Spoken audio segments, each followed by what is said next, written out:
3, 2, 1, go!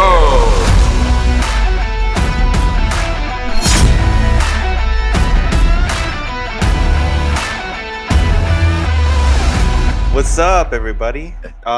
Welcome. Good morning to us. We're gonna get started as we speak. But I'm Jose, I'm Josh. I'm Nathan. and let's get right into it. Lots happened these couple weeks. Been watching the episodes of What If, the Party Thor and Party Thor. What if Ultron won? Which was really scary. We'll get into that a little bit more. That was interesting. Yeah. Then I had a sneak peek of the post-credit scene for Venom, which I did too. Which is actually the most important part of the entire thing. So, but yeah, no. So, who have you guys seen? What If the last two episodes? Yeah, and let's just say, I didn't think like What If was gonna get that like intense, but oh my god, this last one just became my favorite. Mm-hmm. Oh yeah. Basically, what Age of Ultron should have been, literally showed up in the What If episode. I'm like, okay, so Marvel literally fixed Ultron in a alternate reality version. Good to know. Yeah. Good to know. It took an alternate reality to fix that movie, basically. I mean, honestly, I wish Age of Ultron was like that. That would have been a lot more intense. Well, isn't that how it's supposed to be in the comics? That Ultron wins, basically. Yes. He way worse though. Yeah. He's Wow.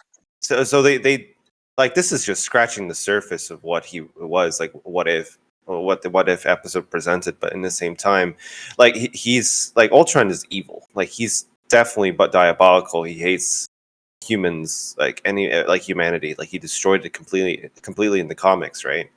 And apparently the only way to defeat him in the comics was to go back in time and tell Hank Pym to put a virus in the programming, apparently. So it's like a failsafe. That was the only way, apparently. So, but because they couldn't defeat Ultron in the future, right? Ever-learning machine. But Actually, want to. Sorry. Just want to switch gears to the Party Thor episode real quick, because we got to cover that too. Then we can switch back to the Ultron episode, because honestly, I like the Ultron episode way better. Yeah. I gotta say, the Party Thor episode was funny in some parts. I laughed when Loki showed up as the Frost Giant Loki, and they had that banter, that brothers forever, that thing. But other than that, I didn't really like that episode. I'm gonna be honest.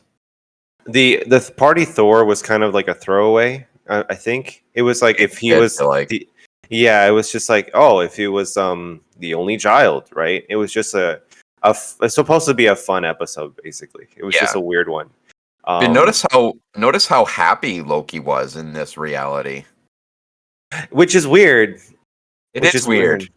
You know what? It does make sense, though. It does make sense, because Loki became the king or prince, like the only prince in his world, and for the Frost Giants, right? And then Thor was the only, candidate for being king in Asgard. So there was no competitiveness, right?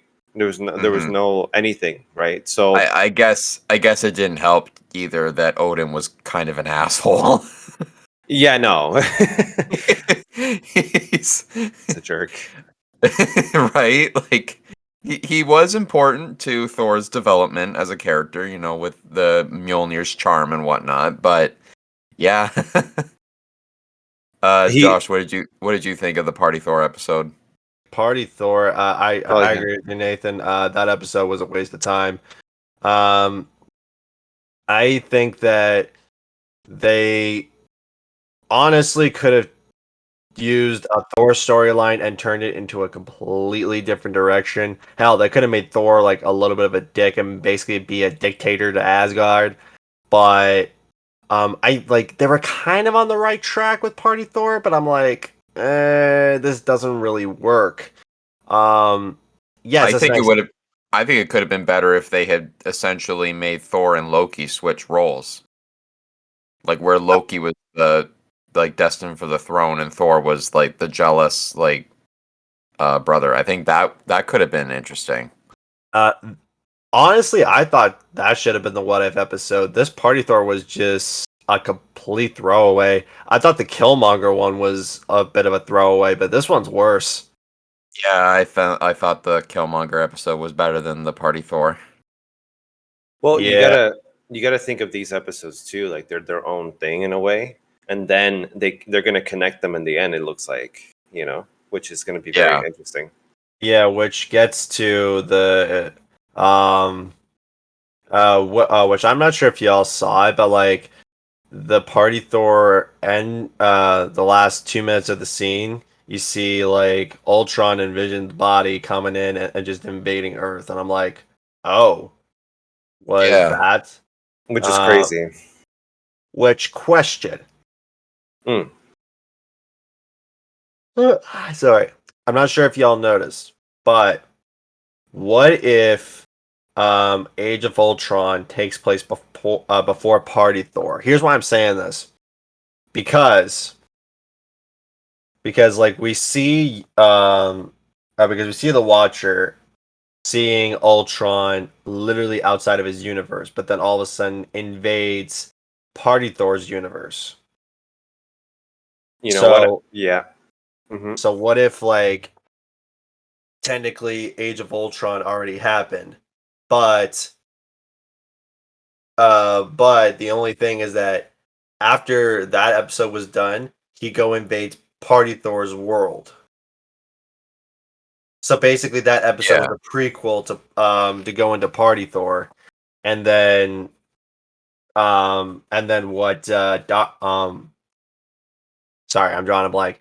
And then what the Watcher needs to do is go back to the previous What If episodes, take the main characters from each episode, and then just put it in there, like Sharon Carter, Black Widow, Party Thor, um, Chadwick Boseman, Star Lord, Yeah. Zombie Hunter, Spider Man. They already confirmed he was supposed to be in it because he was supposed to be the original. Like, before they changed the episode, he was supposed to be a actual spider, and then put him Yeah. into the tie-in. But they were like, no, let's just give him a zombie episode and make him the main focus. I'm like, okay, that kind of works, but all right.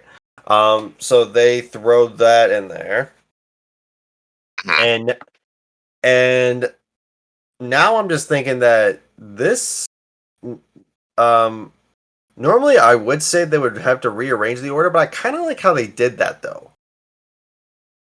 Yeah.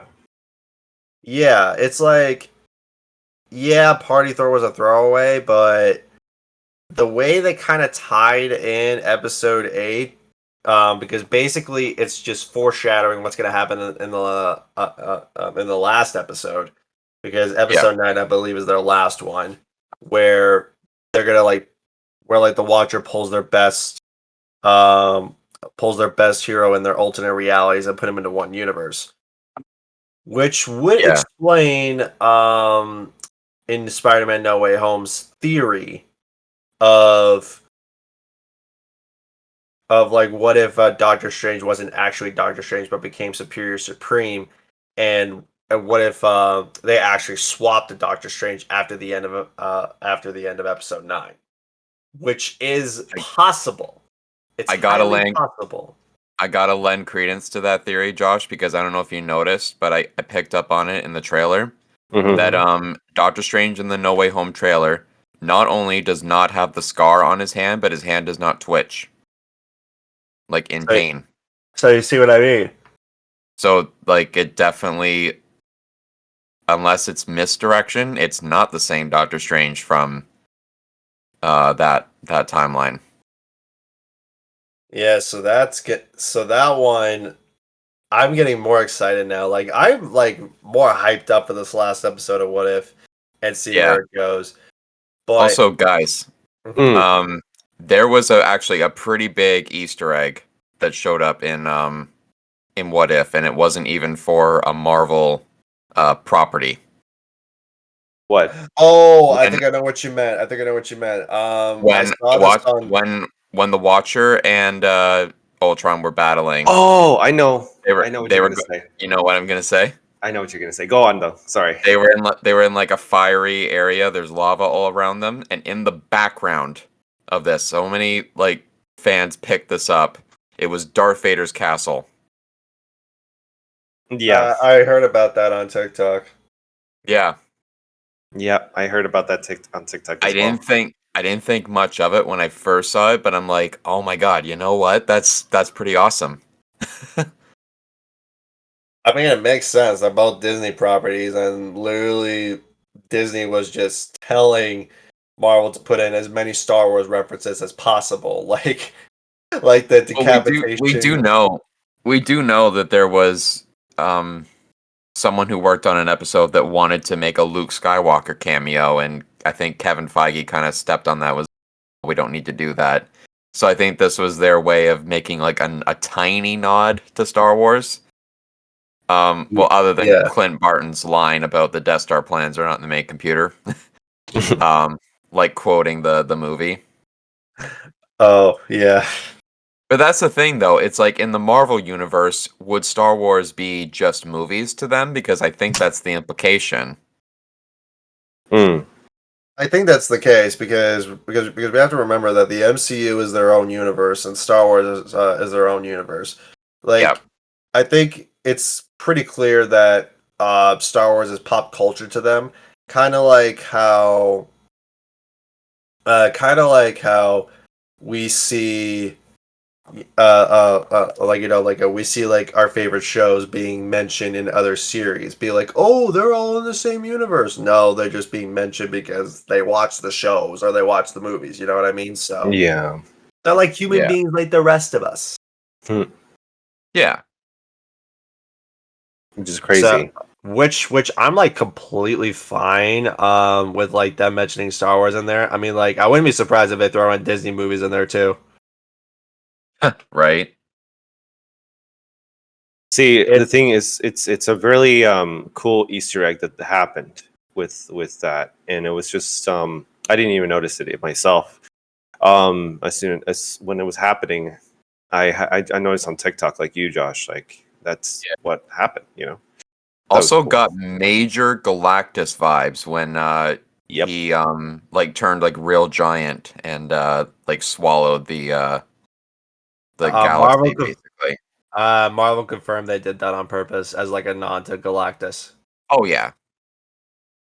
Which it's coming as well. Happy Also, about that. can we just like say how funny it is how much of a joke Thanos has been treated like lately?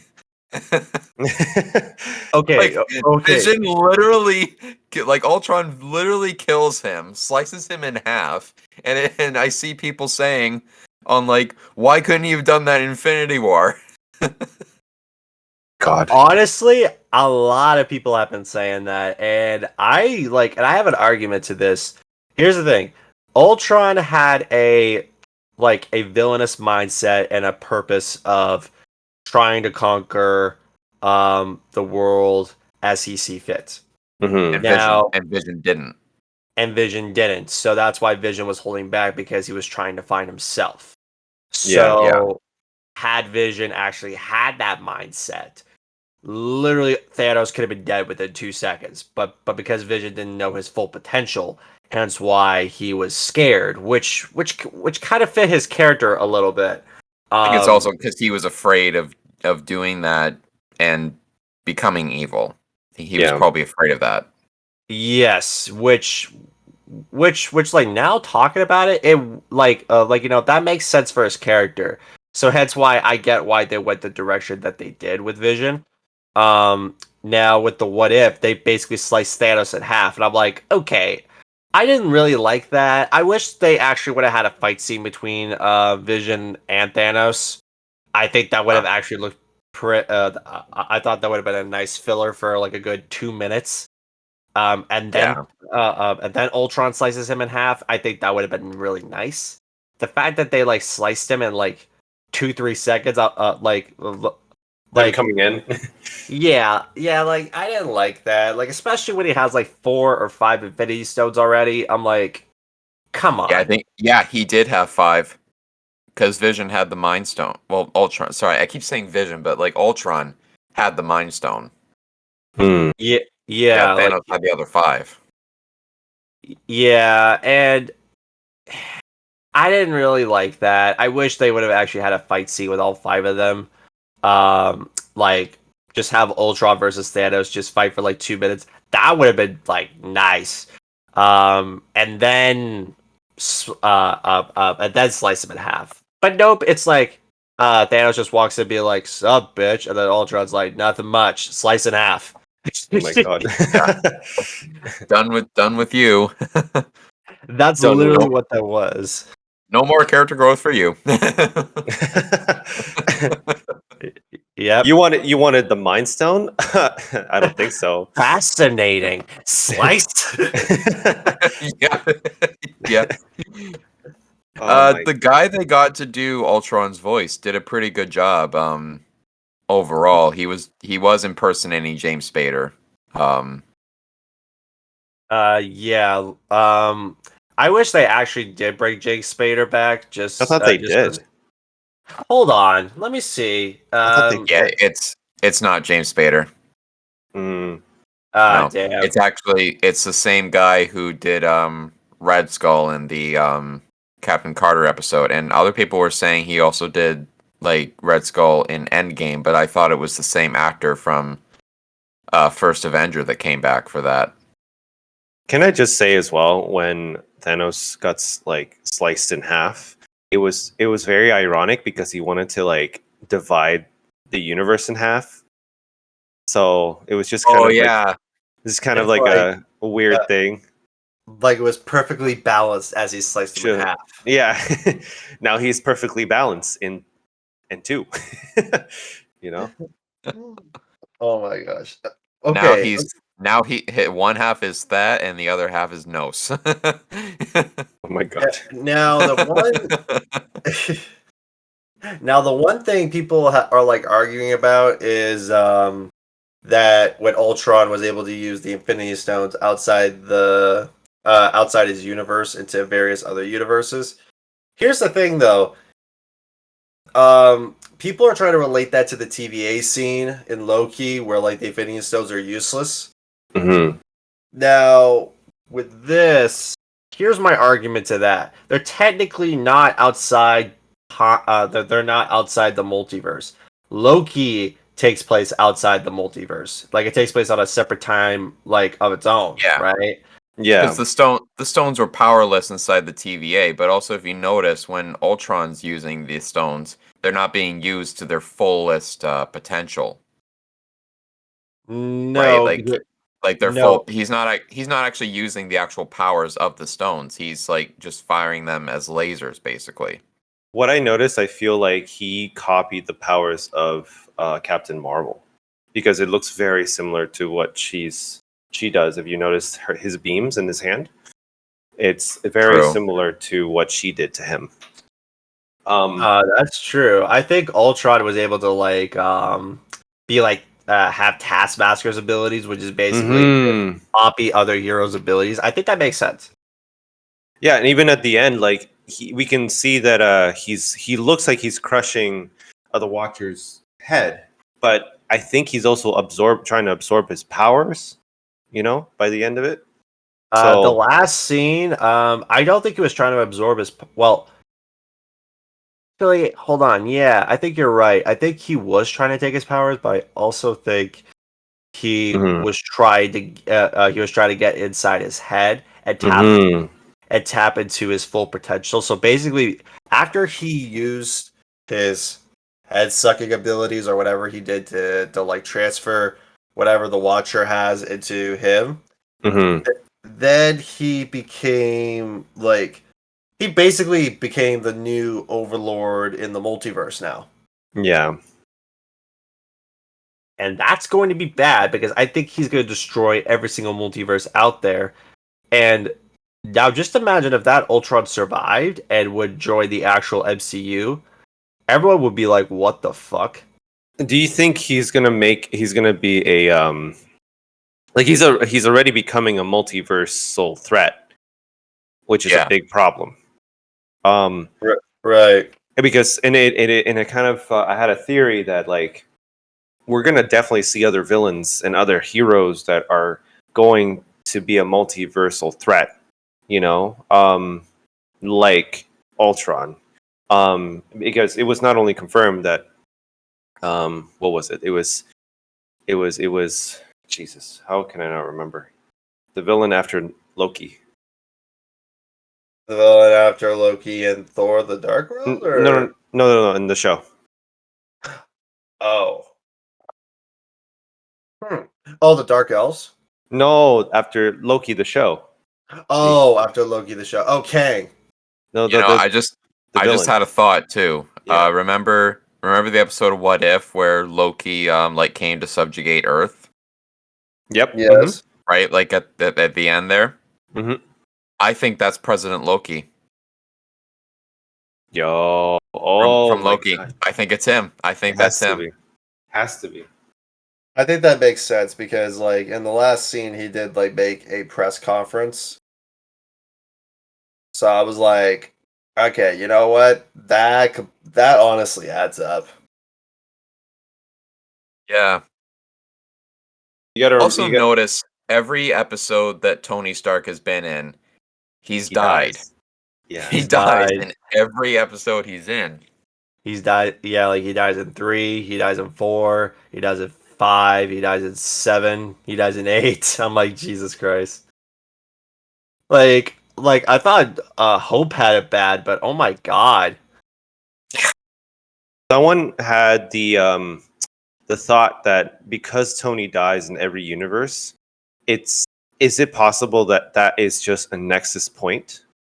That I was just gonna say that it's an absolute point in time in the multiverse. No matter what the universe is, no matter what happens, Tony Stark will, in one way or another, die.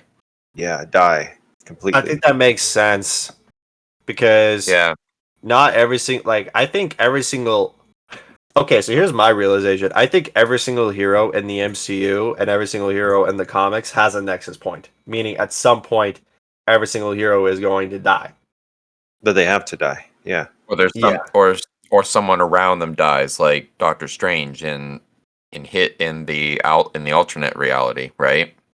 Mm-hmm. Where Yes. no matter what he did, Christine would die, and we saw what happens when you bypass the nexus point. You destroy the entire universe because you create a paradox. Yeah. By the way, I want to talk about that real quick. So at the very last scene in What If, where like the Watcher comes back in and literally he hides inside Doctor Strange's prison, and then he just comes in and with the biggest snark on his face, being like, "I told you so," and like Yeah. dying. I Right. was dying the entire time, being like, "So you come back after 4 episodes?" And then he's like, "Yes." Yes, please just deal with this son of a bitch because he knows that that Doctor Strange could probably be one of the few beings that could take down Ultron. So he was like, you know what? I'm gonna take over all the badass beings to take down Ultron and see where that goes. Now, the question being, will he restore his world? I don't know. I think he's just gonna be like, just deal with him. And Yeah. then once the episode is done, he'll be like, you can just go back into your world. I think of this. What's gonna happen in episode 9? I think he is going to take every single main character and every single multiverse, and then they go up against Ultron. They won, but then once Doctor Strange goes back to his world, he declines and actually becomes a dick and and goes and teleports himself into the MCU. Hence, we got No Way Home. It's possible. Like, if it does come out exactly like that, send me to the fucking lottery because I'm just like paying down the money on that. Honestly, I can see that happening. Yeah. Should we or should we not address the elephant in the room that is the Let There Be Carnage post-credit scene? Josh, have you? Let there be carnage. Like, Well, okay. Let me address Okay, something so- with Venom 2 real quick. Let me address Yeah. something with Venom 2 real quick Okay. without any spoilers. Okay. It like I thought Venom 2 was gonna surprise me by actually be a little more dark and gritty. I was like, it's following the same like it's literally a copy and paste of Venom, just literally just a slap of Carnage on it, in my opinion. Mhm. Wasn't like it tries too hard to be funny. I'm like, Sony, you could have easily just stick to the darker route and it would have been so much better. But I do love that line specifically because I think that line actually itself would have carried the whole movie if they actually would just take away all the funny bits. Mhm.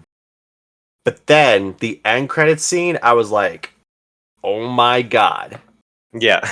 They literally did it. They tied the MCU with Venom. So now Venom is basically in the MCU. Just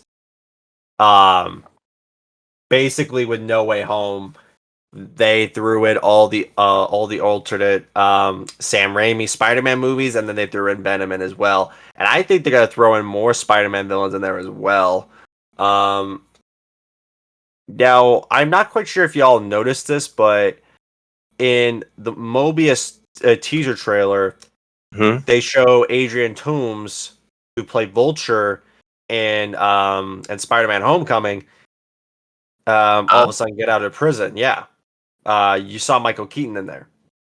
You saw Michael Oh. Keaton there? Yeah, What look the back at the hell? trailer. Yeah, like look back at the Mobius trailer. He was in there. Oh So, yeah. yeah. So that goes to show that he. So that goes to show that that film is now canon in the MCU, but they all take place in different realities. So this is where things get a little bit sad because I think we're at the realization where this will be Tom Holland's last solo Spider-Man film in the MCU, and he will still have one more team up movie in his contract, which I think is going to be New Avengers at some point. But even then, I think that's it for Tom Holland. Once his solo film is done, I think he's going to be in the Venomverse. Yeah. Maybe. Now, unless they decide to renew his contract, but again, that's up to Feige. If they decide to renew his contract, it'll be like, oh, we could put in 2 more films. Just slowly continue to use him. Honestly, I think they should use all the Spider-Man properties in the MCU to their fullest potential. I get they're trying to make it a separate thing due to copyright allegations or copyright law on that, but Yeah. it's like but it's like for the storytelling purposes, they did the best they can. I think it should have been like at least in my opinion, I think Sony should have at least forfeited all the rights to all the Spider-Man properties to Marvel because we really do not need solo films of every single Marvel like every single Spider-Man villain. We really do not need a single film for each of them. Like for Mobius and Kraven the Hunter, we do Yeah. not need those films. They're literally made for separate Spider-Man movies themselves.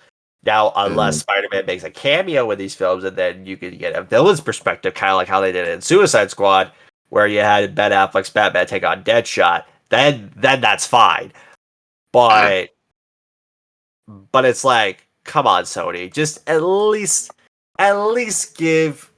We all know that at some point y'all are gonna run out of ideas with most of the Spider-Man villains, so you're just gonna have to give it up. Now, if you're making a Black Cat film, okay, that's a different story. But just give it back. Like, we're at that point where, okay, you made the Venom movies, you you threw in Carnage. If you wanted to do a symbiote universe, that itself would be badass. But it's like, come on, Hmm. come on, just let that go. Give it back to Marvel. So, See, Josh, what was your actual reaction to that post-credit scene? That Like was when you, okay.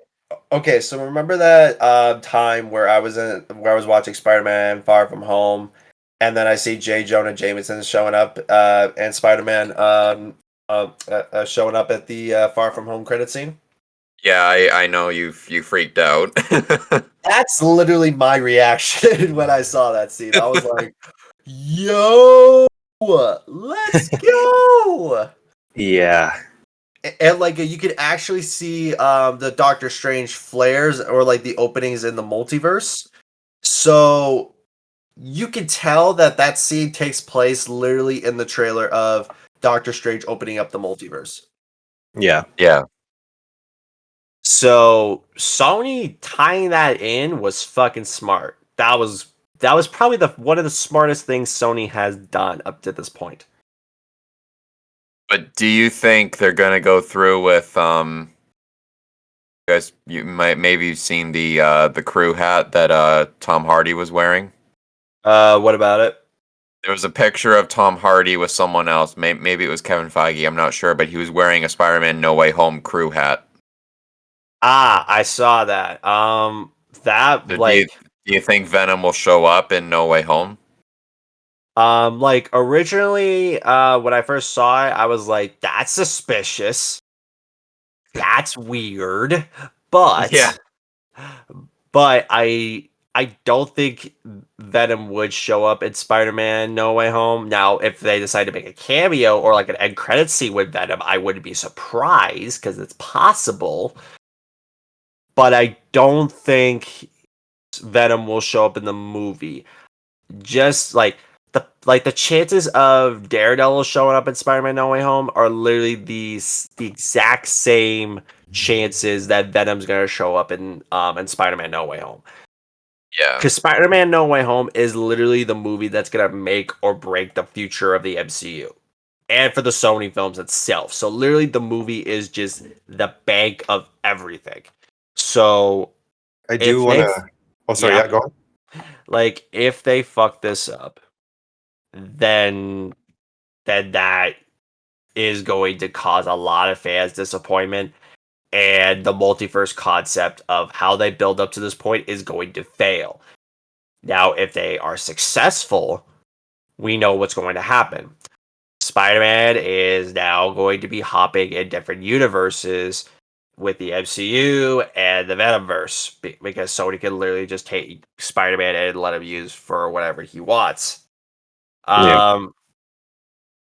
We And got it. then But they got yeah, to address they got to address the Spider-Verse as well though, because that's what's really starting to confuse me is that we're having a animated Spider-Man multiverse as well as a live action Spider-Man, like, or at least multiverse, right?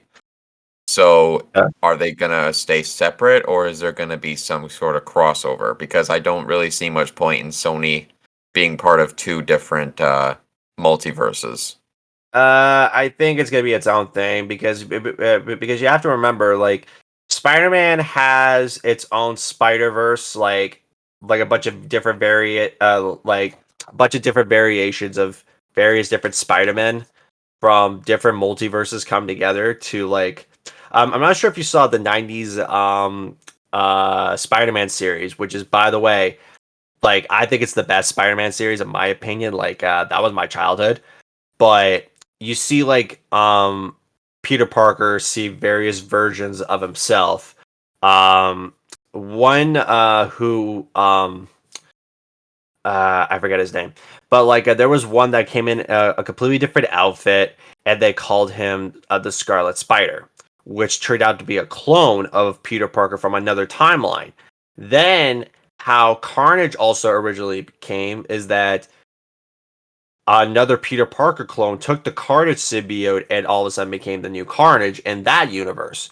So, in my aspect, I think they're taking the multiverse concept from taking various different versions of the Spider-Man and put it inside that Spider-Verse film, but I think it's going to be its own thing. I think the multiverse itself, like, think of it like this. Think of it like the web, like, not the actual spider web, but like, the online web, where like you take various different pieces from like online where you're trying to make a PowerPoint presentation and you're trying to put itself into one. It's basically you're taking it from the web itself, but it's its own thing because it doesn't really tie into another PowerPoint that could be completely different, if that makes sense. I know it's a horrible example, but it's one way to like simplify it. It's like you're taking things from like up in the sky and you're just putting it into one, but it's not entirely the same, but it can be considered connected, if that makes sense. Mm-hmm. Yeah. One little problem though I have with this whole idea though is that Spider-Man 3 is canon to both the Spider-Verse as well as the multiverse, like the MCU multiverse now. Yeah, Because Spider-Verse's opening made a reference to that dance, the infamous dance sequence. It's like we don't like to talk about that. yeah, and that's why Kevin Feige is deciding to do it, because he's like, oh well, all the previous Marvel films are no longer canon. Well, let's make them canon. Well, I mean, from different universes, right? So I mean, they're not like Yep. the one line that we're following of the main timeline that we recognize, right? And then they're just coexisting with the other timelines. Yeah. My one issue is that like, and this is just really on the fan side of things, is that everyone is really trying to find what the story is for Spider-Man No Way Home, and a lot of them are trying to figure it out, and I'm just like, just give it a rest. Like, when the movie comes out, just watch the film. Yeah, you know what I mean? Like, now I do agree that the trailer coming in like near close to the release date was a little sus. Mm-hmm. But other than that, I think we should just let the story speak for itself and then go from there. We could speculate what the story is going to be. I think the more we speculate on the story, the more it's going to ruin it for me. I'm just not thinking about it anymore. So I wanted to see but I do want to see though if Spider-Man is gonna show up in the next Venomverse movie, because I think they're gonna make a Venom 3 and show Tom Holland Spider-Man in with Venom. I think they're gonna do that. Yeah. I agree. See, so there's one thing that you guys didn't mention, and I wanted to mention it. So there is a lawsuit coming that has been happening for the rights of the Marvel characters, and this is including also Sony. Yes, I heard about that. Mhm. So Yeah, the thing go is, on. so the fear that you have that the Spider-Man is not going to be in the future movies, I really feel like they might fight a little harder just to keep them in the MCU, or just a little bit, because Yeah. they poured so much into it already, and they're now introducing like that end credit with Venom, looking at Spider-Man. And it's just really, it's I think they're going to try to fight to make sure that they keep Spider-Man as best as they can on top of this lawsuit, right? And Sony's hopefully agrees with Disney to let them continue using Spider-Man, hopefully. So Yeah, so here's my take on that. Honestly, this law is bullshit, because Mhm. it's like, it doesn't matter if you put all your heart and soul into a company's work, because if you put all your hard effort and dedication, like, let's just say if you were to pitch a TV show and you were to give that up to a home studio, by copyright law, that is now theirs. You know what I Yeah. mean? Like, now, unless they die within 75 years, that now becomes into the public domain, right? That's Mhm. that's perfectly legal. Now, the one thing I do have an issue though is that the real estates of Stanley and Dr. Kirby, I think, they are trying to sue Disney just to try to give them back, and it's like, that does absolutely nothing. other than the fact that y'all are just being greedy. And hell, even Stan Lee even said to themselves that like they could have them. Let Marvel keep the properties, and Disney is now suing other real estates for shit. I'm drawing a blank for like infringing on their rights. Honestly, Disney is doing the right thing. Okay, I'll let Disney have this one. And like I know for a fact that the real estates are not really the biggest supporters for Stan Lee and his dream. So like the fact that they're like trying to take the film rights and also the comic rights away is more so a disrespect to his legacy. And Marvel recognizes that, so it's like if you touch our properties, we're going to countersue you, and y'all are going to get slammed. And if this follows through, the Marvel universe will die within 2 years, and that's scary. Yeah, That is scary. Because, like I said before, I don't want to imagine a reality where these characters mean nothing. Yeah. Yeah, which Warner Brothers is now laughing in the background, being like, "Please do it." The MCU will die in 2 years. Oh my gosh. And then what's DC gonna do? Try to replace it? Good luck there. Oh yeah, that's true. They're in enough of a mess as it is. Yeah, Yeah. like the late Stan Lee said at the panel that he was at, that I actually had the pleasure of attending. When somebody asked him, like, how do you think DC will have a good movie? And he says, "Let me write it." True. True. Oh man. Ah, jeez. We got to talk about that the Mario movie cast. Oh my god. Oh yeah. Okay. Can we talk about that real quick? Okay. For real. First off, what the hell is? Okay. Who is the animation studio in charge of that? Illumination. Okay. Oh my god, it's gonna be good. Good? It's gonna I mean, the animation's gonna be good, but I don't know about the it's cast. decent, but the actual movie, Illumination, I understand why Nintendo went with them because they're very safe and family-friendly movies, which Mario is that kind of character. Yeah. But Illumination movies are also very lame and not very well put together. Well, damn. despite Despicable Me 1, that was actually decent. The rest of the films were like, eh. The animation is good, but the writing is not quite the greatest. Formulaic is what they are. All the Yes. other Illumination movies are very formulaic. It's true. It's Yeah. you're right. Yeah, like let's look at the cast reveal for this for the Super Mario movie for a second, shall we? I have never laughed harder at a cast reveal than with this movie. I honestly thought this was a joke. I literally thought because I honestly thought they were gonna throw in Charles Martinet as Mario. I was like, come on, like the fact that they did not throw in Charles Martinet as Mario is literally a disgrace. Yeah. See the Chris Pratt being Mario, apparently it's like you said it, Nathan, before this podcast, you were saying like how his voice is not gonna be the same. It's not gonna be the same. Yeah, Chris Pratt himself said that it's not going to be his own voice. Like it's a voice that Illumination and Nintendo have worked on. It's just going to be a while before you hear it.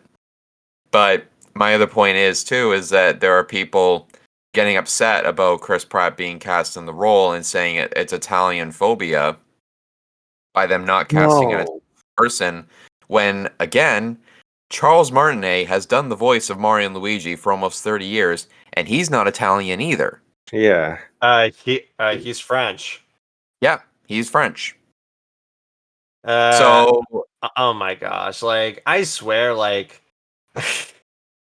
So, Josh, as an Italian, does a non-Italian being cast as an Italian fictional character offend you in any way?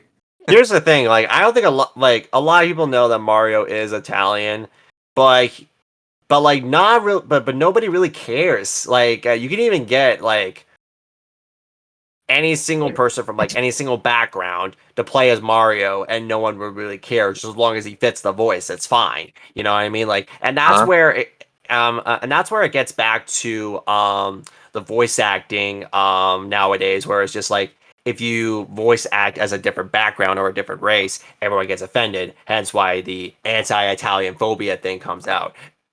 And I'm just like, that's just all smokescreen. Like none of that makes it like no one really cares. It's just Yeah. really just marketing tactics just to promote the movie. No one really gives a shit about that. Because Chris Pratt's name looks good on a poster. That's why too. Mm-hmm. It's all about that.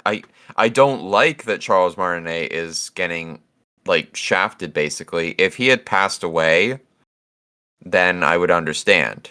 But like, he's been the role for so long. It's like they could have had him be Mario and Luigi, and then just cast everyone else. Which we got to talk about that too. yeah. Which I'm looking like. Let's go through the cast real quick, right?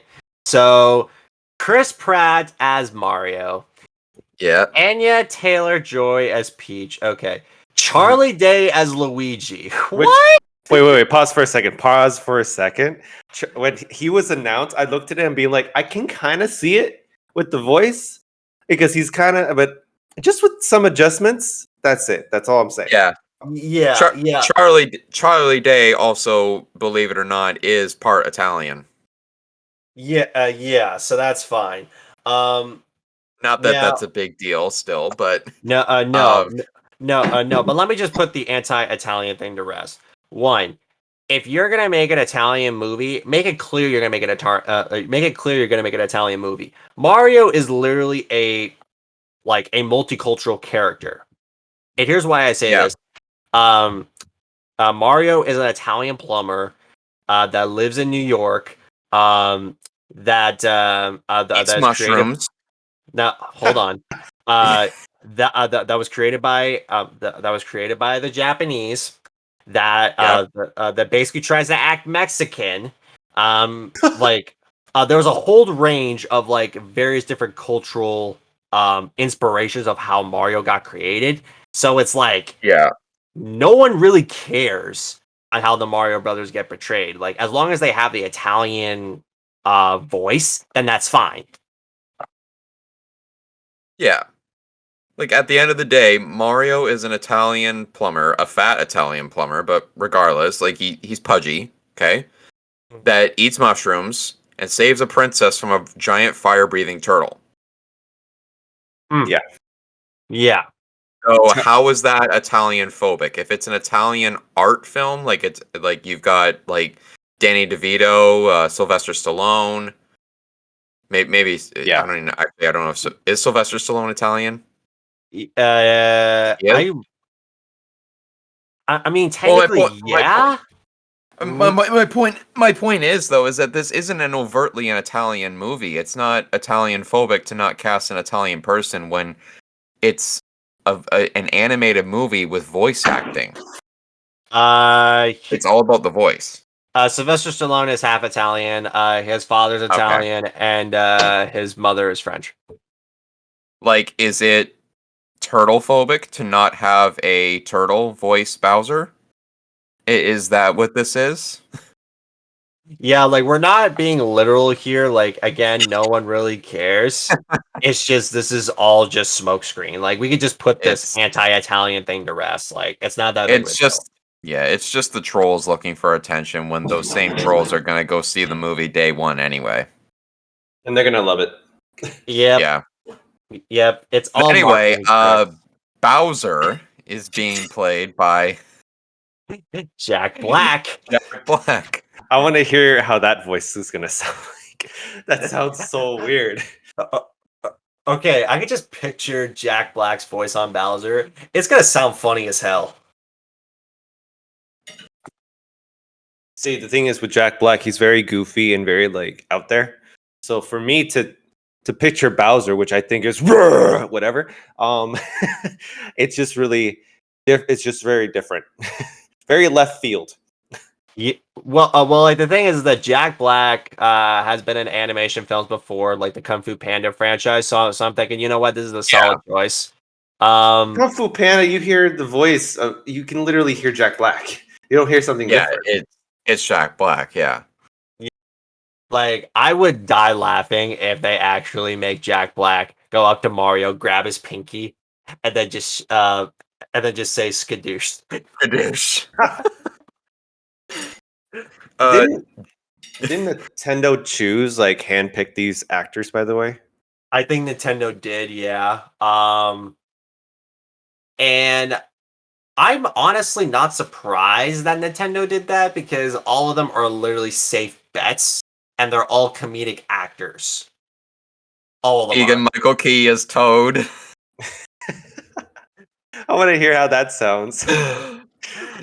And then Toad has such a like is scratchy the right word to say? yeah, Scratchy, yeah. I don't know. Yeah, very scratchy. Like, oh my god, I can't. Just trying to imagine that voice coming out of Keegan Michael Key. Oh my god. Okay. That's when you know this film is going to be comical because you have Chris Pratt, you have Charlie Day, you have Jack Black, and you have Seth Rogen as Donkey Kong. Which is crazy too. Like I could just imagine Donkey Kong just like chilling in his tree, just smoking a blunt while eating a banana. No, it's true because that's all Seth Rogen does. He smokes weed in every single film he's in. So if they do that in Donkey Kong, that suits his character. That's fun. Oh my god. No, Donkey Kong's bananas are his cigarette are his joints. Yes. Just Oh god. just watch that he smokes a banana leaf. A banana Oh leaf. god. Oh my god, I'm dead. Oh, that's great. Oh jeez. Yeah, so you know what? Seth Rogen as Donkey Kong, perfect casting. Jeez. You got Kevin Michael Richardson playing Kamek. Oh gosh.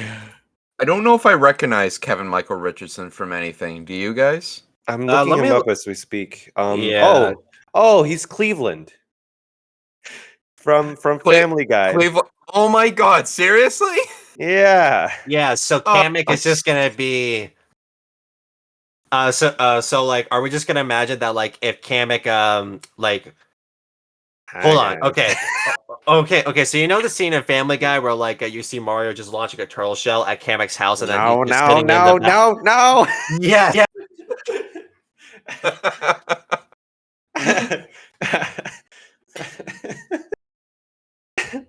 Oh jeez. Oh shit. Here we go That- again. Here we go again. Fred Armisen is Cranky Kong. I looked him up. I recognize him very lightly, but not really a lot. I think Josh cut out again, by the way. Can you hear me? Yep. Okay, sorry, it popped out again. Yeah, like I was saying that like this cast list is like so bad as good. Oh, Yeah. Kevin Michael Richardson was in Lilo and Stitch. Oh, What was he played as? the agent. He was Captain Gantu, Oh. Oh, big interesting. the big guy, Oh, the big huge guy. Yeah. Interesting. So he's Kamek. Huh. I mean, I Huh. kind of like the Cleveland one better. No. That's the only thing I can think of. The quote. That's it. You what? Sorry, you're cutting up. Can you hear me? Yep. I swear this microphone. I swear if they do this one more time with like if they do the no for Kamek, I would just die laughing. No, I gotta make a little correction to that here. Cleveland Brown wasn't played by that actor at that point. He was actually voiced by Mike Henry. Oh, my bad. who quit, and Mike Henry quit because of the same cancel culture that came after Hank Azaria for Apu, saying that he'll stop playing the show's main black character because persons of color should play characters of color. And that's where we got back to the anti-Italian thing. And I'm like, guys, it doesn't care. As long as they hit the voice, it's not that big of a deal. Right? Yeah. Okay, look. You guys know Samurai Jack, right? Yes. You know who he's played by? Who? No, Phil Lamar. I'm looking that up right now. Hold on. Is Phil Lamar, you said? Yep, Phil Lamar. Oh, this guy. Yeah. Yes. I Yeah. totally forgot about this guy. He plays Samurai Jack. Does he look Asian? Nope. So why Why does it matter? why does the voice actor need to match the skin color and ethnicity of the character they're playing? Exactly. well, I mean, to be fair, Samurai Jack, his animation phase is kind of like half white, half Japanese. So it's like, I think that was on purpose. I don't know. I don't know. Regardless, he obviously had the voice for the character they were looking for, so they cast him. Yeah, well, now we're at a point in time for voice animation where it's just like, I don't want to say cultural appropriation because I don't think that's the right word for it. I think it's more so, having the ethnic background to fit the role, and it's just like, okay, I get you do not want to offend anyone, but no one is really taking offense to it. It's literally the people that are taking offense for other people. It's Yep. like when I hear the anti-Italian thing for the Mario thing, I was like, first off, y'all don't speak for me. Second, Yeah. I don't care who gets cast as Mario. Just make sure they have the Italian mannerisms. That's it. I don't care. Mhm. But I understood why, because for some cases, some other ethnic backgrounds have a different how they take it is how they take it. That's fine. Yeah. From my stance, I don't have a problem with it. But if they have a German guy playing Italian, they better you better do it right, because if you do it wrong, I'm gonna complain. Yeah. But other than that, if the voice fits, I trust the film studios behind it. I agree. It has to sound right, you know? Yeah. Yeah, just like the whole aspect with Mario is that you wanted to he has it's basically clear that Mario is a stereotypical Italian, and if you know what stereotypical Italians are, they talk like this, and they always have their hands up like here. You know what I mean? Like they Yeah. try to exaggerate And the features. And eat the spicy meatballs. You know? Yes, Like, yeah. that's another stereotype. I I saw a video on TikTok to where it's basically it's like one New Yorker talking to a New Jersey individual, and it's like, do you know that New York pizza is better than New Jersey pizza? And the one guy who's also Italian, he was like, "Get out of here!" And just throw it, like, I don't know. I'll send you guys the video. That is funny as hell.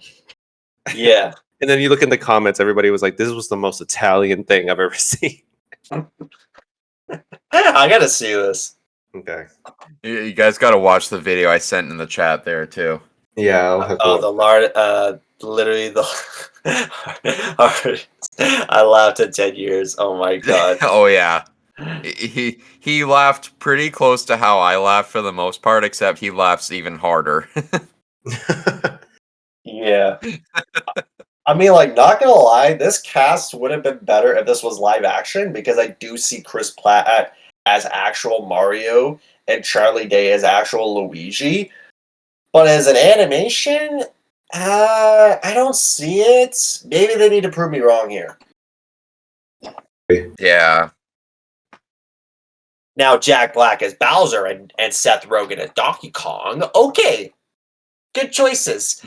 Smoking that banana joint. Smoking that banana joint. Oh my gosh. I need to find a picture of Donkey Kong smoking a joint. Like Seth Rogen as Donkey Kong smoking a joint.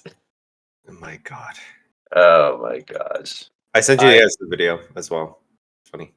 Anything else we should touch on? Oh, Scarlet Witch won her lawsuit. Yes, Scarlet Yes. Witch did win her lawsuit. They settled because I think Disney realized that this is like, we do not want to ruin any more relationships with Marvel, so we're just like, okay, we'll give you the money. I'm so happy that this is over and done with because this is literally putting a wrench into Marvel's future properties. I'm glad they won that lawsuit. And honestly, had they not done that, Scarlet Witch literally would have been really, really pissed. As she should. And I'm glad that Disney finally did the right thing and just let this go. I think they just wanted media publicity for like 2 weeks and then just let it go. Which, not gonna lie, any single drama that goes on with Disney, they just try to absorb it for 2 weeks and then be like, you know what, we'll let this settle. Hard, man. Everything is so hard with what's going on. They were trying to play the victim, and then they couldn't win that. So because everybody was behind Scarlett Johansson, and then they were like, you know what, Tower of Terrors, because there's a Tower of Terrors movie coming out, and she's supposed to be in it. They were like, you know what, we made a mistake. Come back. We want you to cast this Tower of Terrors in a movie, and we want you to potentially maybe be a cameo in the future movies. I don't know, of Marvel. Right. But like this whole thing could have been prevented if they had just, admitted they were wrong from the beginning. Because even Scarlett Johansson, she was like, she wanted to settle. I think in the beginning, she asked for, I think, I don't know how much, for I think 100 million, and then the lawyers were gonna thinking, oh yeah, they're gonna come back us with a lower number because that's exactly what happens. No, Disney decided, no, we're gonna take you to court because this is bullshit. So they lost, and then they settled with, I think, an extra 20 mil. I think an extra 20 mil on top of what happened. So that's what they gave. Disney tried to play fear mongering, be like, okay, you know what, we're gonna take you to court, and then court's like, no, sorry, This is stupid. Yep. And then Disney's like, fine, here's the L, here's an extra 20 mil on we lost. By the way, would you like to work with us in the future? Right. Yeah, because it's like, by the way, would you like to come back? And then Scarlett Johansson's like, no. JK, I don't know if she actually said no, but I think she's thinking about it. Yeah. Even other artists have thought about it too. I don't know. Yeah, and fun fact, I think the Russo brothers like almost backed out if it wasn't for the lawsuit. Didn't they back out already? No. They were about to like not show up in any more Marvel future properties if this lawsuit kept going because they affiliated with Scarlett Johansson, and I'm like, doesn't mean that every single actor that's affiliated with Scarlett Johansson is all of a sudden can't come back. Anybody who I thought it was just that if they were behind them during this whole court proceeding. Right. So that would mean Benedict Cumberbatch wouldn't come back if this lawsuit didn't go down. Because he was behind Scarlett Johansson, right? Yeah. Yeah. Couple more things I want to briefly touch on before we end it off here because we have gone for a while. What do you guys think about like Joshua? You watched the Nintendo Direct, right? I've seen bits of it. Yeah. Yeah. What do you think of the announcement of Nintendo Switch Online getting new content? I mean, I think it's a good idea. Are we talking games and some extra original content? Or are we just talking like just new games to go on? Well, they're adding Nintendo 64 and Sega Genesis games to the service. That's gonna be a money hoggering concept Because if you see the words Nintendo 64, Sega Genesis games, SNES, you see those options on the Switch Online, that's when everyone is going to come in with hundreds and hundreds of dollars trying to buy the thing outright just so they could have every single nostalgic console in one one separate console technically. So it's like Yeah. so it's just like, well, great job for pulling that out there. And I am stoked for that because I think I would want to get that and try to get every single game and try to put it into one pocket so that way I don't have to pull up my old SNES that's down in my basement.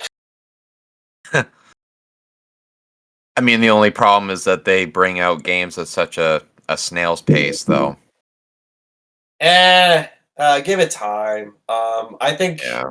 if you were to give it like maybe a few years and no one's really in a rush for it, then I think every single game would probably show up by that time frame because I do realistically see that being like that within a few years. If not, maybe 5 to 10, but even then, I don't think anyone's really in a rush for it. I still think it's a great concept. I can't wait to see which games are going to pop on it first and then go Right. from there. But from Yeah. that point, I need to see how well it's going to go because I do see this doing really well. I do see potential.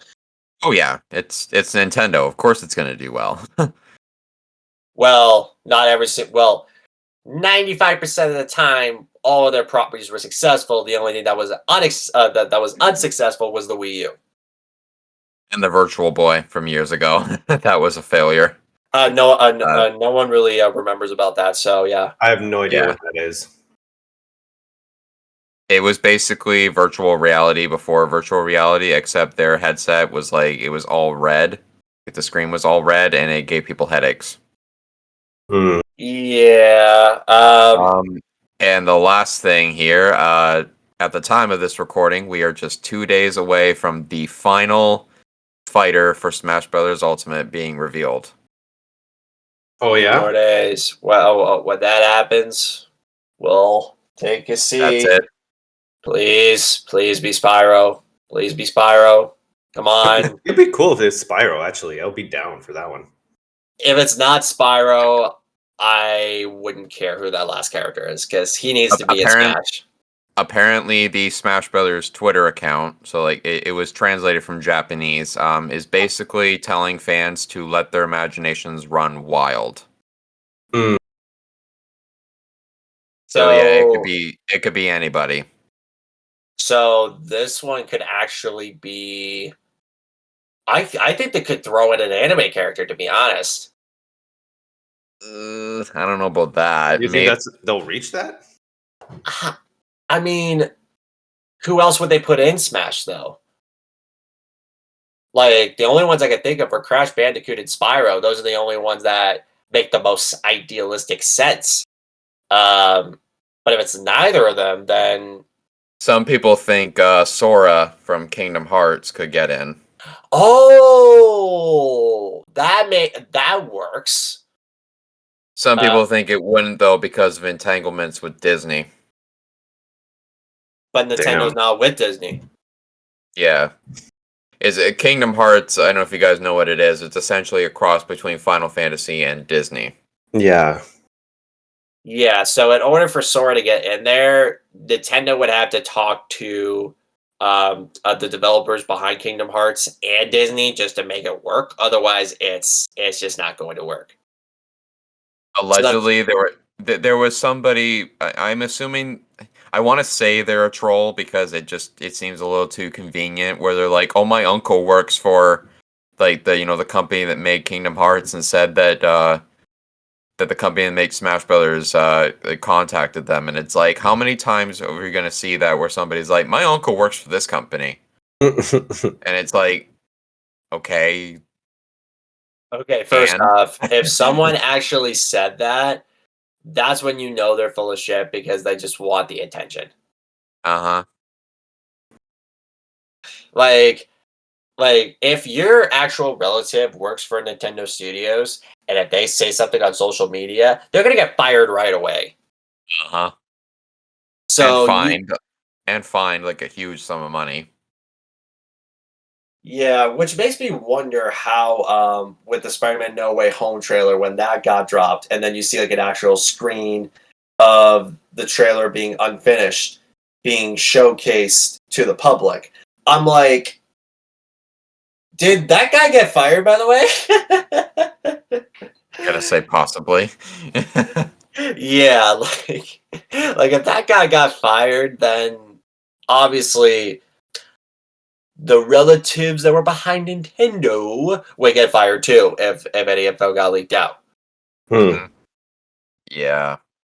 I don't know. I don't know, guys. It could be Spyro, it could be Crash, it could literally be, I'm gonna say any video game character. I don't know if they're gonna go the route of bringing in an anime character or like a non-video game character in there, because I think that stretches it a little too far. Like it would open the floodgates to the point where like it would stop being about video game characters, I think. And I think Sakurai wants to keep it to video game characters, which is fair. Yeah. But who Like else if would be in that position though? That's the only thing. Hard one.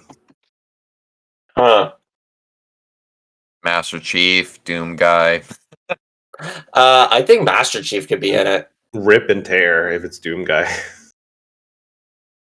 Doom Guy and Master, like, yeah, you know what? Now thinking about it, I think I could see Master Chief in Smash because Yeah, I that is could the too.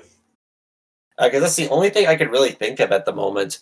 That if it's not Spyro or Crash, it would be Master Chief. That like imagine the combo strings that they could do. Like you could have the laser sword, you could have the tanks, you could have the constant shooting from the assault rifles.